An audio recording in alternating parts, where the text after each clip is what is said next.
Hello, and welcome to this review of the Hellions of Havisham historical romance book series by Lorraine Heath. I'm Olivia, your favorite resource for book recommendations you can easily screenshot, and you're watching Random Olive Reads. Falling into Bed with a Duke is book one of the series.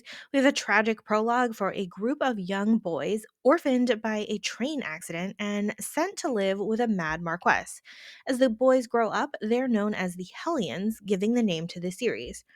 Minerva, daughter of a former gambling hell owner, and the Duke of Ashbury end up meeting at a scandalous club where ladies attend to find trysts. She figures she's an outspoken, overlooked spinster who refuses to marry a fortune hunter, and she wants to feel desired for once in her life.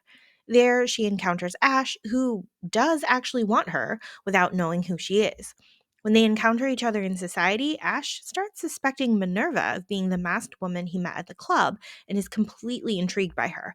I loved how he appreciates her outspokenness and candor and how he comes to her defense when he overhears people speaking ill of her. There's a lot of insecurity for Minerva to overcome, though, so Ash has his work cut out for him in his pursuit of her. As I do with most books by Lorraine Heath, I absolutely loved it. The Earl Takes All is book two of the series. This book has a reputation in the historical romance space and with good reason. Twin brothers Albert and Edward were orphaned as children, making Albert the Earl at age 7. When they go on safari together, Albert is tragically killed by a gorilla and he extracts a deathbed promise from Edward to pretend to be him so that his pregnant wife Julia, waiting at home, does not suffer a miscarriage. We start the book pretty much at the funeral of Edward, and the Countess is worrying over how distant her husband has been since his return. It's all sorts of angsty right off the bat since she doesn't know that her actual husband has died. She's feeling insecure about her changed appearance during pregnancy, and her husband is acting strange. Edward is basically scared of doing any wrong move, harming Julia and the baby, and he's also fighting his attraction for her.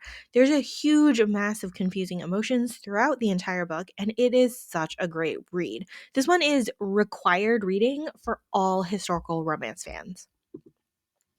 The Viscount and the Vixen is book three of the series. Viscount Locksley is not interested in falling in love, especially since it drove his father mad when his mother died in childbirth. And then Portia shows up at the front door, answering the Mad Marquess's advertisement for a wife. Locke wants to spare his father the trouble of dealing with a fortune and title hungry schemer, so he marries her himself. It's a quick marriage of convenience with the aim of a bed sport and making an heir.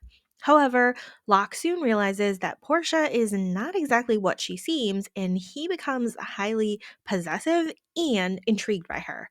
Portia is doing her best to find security within the walls of the dusty old manor house, and I liked seeing the slow development of real feelings between these two. Also, how Portia brings the manor back to life. I enjoyed uncovering Portia's secrets along with Locke and finding out just why the security of the country was so important to her. When the Marquess Falls is book three and a half of the series. This one is a quick novella telling the backstory of the Marquess of Marsden's romance with his beloved Linny. We get some peeks of this romance in the previous book, but this one expands a little bit and ties it together with the setup of the whole series. It's a pretty straightforward romance here with George, the Marquess, falling in love with Linny, the baker's daughter, and his childhood friend.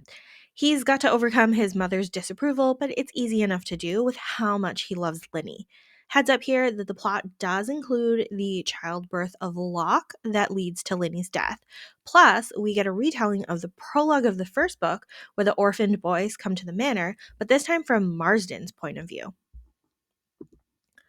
I always appreciate a tragic setup by Lorraine Heath. We have a set of orphaned boys who become brothers by circumstance due to being wards of the same Mad Marquess. I love the bond between these men and that they were able to find love despite their unconventional upbringing. I also enjoyed the novella showcasing the Marquess's love story and how it all tied together. I know that the Earl Takes All gets the most hype in the historical romance community, and it was well worth the read, but all of these books are excellent and you really should read the whole series. Thank you so much for watching this video. Hopefully you found a book or four to add to your TBR. Links to all of these books are in the description box. Like and subscribe to get updates, and you can follow me on Instagram at randomolive.